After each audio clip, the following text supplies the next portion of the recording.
जब जीवन में हर तरफ दुख हो, किसी ने ठीक ही कहा है कि जिंदगी का रोना भी कोई रोना है।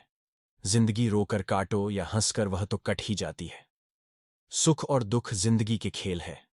इन्हें खेल की तरह खेलते हुए चलने का नाम ही जिंदगी है। अगर दुखों को नजरअंदाज न किया जाए तो जीना मुश्किल हो जाता है। दुख का प्रत्यक्ष रूप जितना बढ़ा दिखाई देता है अंदर से, वह उतना हो खोखला और कमजोर होता है। अगर विचारों को मजबूत बनाकर रखा जाए तो दुख हवा के झोंके के साथ गायब होने वाले पानी के बुलबुलों की तरह होते हैं। दुख, तकलीफ, आपदाएं इंसान की जिंदगी के साथ जुड़ी हुई ऐसी अप्रासंगिक घटनाएं हैं जो क्षति पहुंचाकर हमें विचलित कर देती हैं।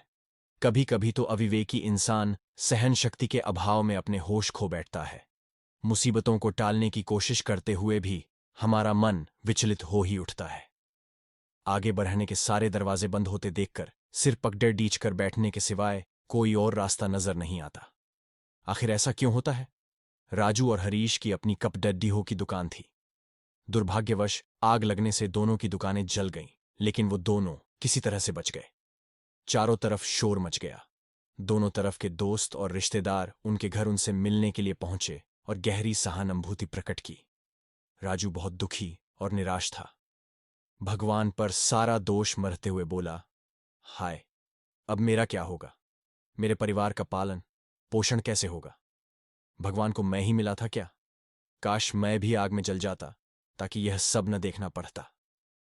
वही दूसरों ओर जब लोग हरीश के पास पहुंचकर उसका हालचाल पूछने लगे तो सभी हैरान रह गए। वह बद्ध शांत था। उसके चेहरे पर आशा की किरण झलक रही थी क्योंकि उसकी सोच सकारात्मक थी। उसने कहा, मैं तो बद्दा खुशनसीब हूं। भगवान का लाख लाख शुक्रिया जो मेरी जान बच गई। दुकान तो मैं मेहनत करके दोबारा बना लूंगा, लेकिन अगर मेरी जान चली जाती तो मेरे परिवार का क्या होता? इस प्रकार देखा गया कि परिस्थिति तो एक ही थी, लेकिन एक आशावान था और दूसरा निराश। दोनों की सोच में बहुत अंतर था। यह ठीक है कि हम अपनी परिस्थितियों और घटनाओं को नहीं बदल सकते, लेकिन दृष्टिकोण बदलना तो हमारे हाथ में ही है।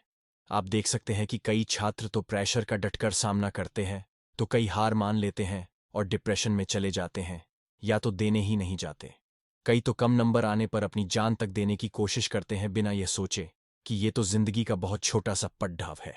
प्रकृति ने हमें रास्ता बताया है कि दुख तकलीफों के समय रोने, सिर पीटने या डरने की बजाय अपने आप पर, अपने कर्मों पर विश्वास रखिए, जिससे कि आगे बढ़ने के लिए शक्ति, प्रेरणा और लक्ष्य मिले।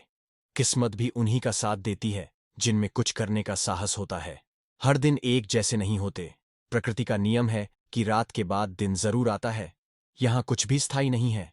बुरे वक्त में हमें भी सुख रूपी सुबह का खुशी खुशी इंतजार करते रहना चाहिए।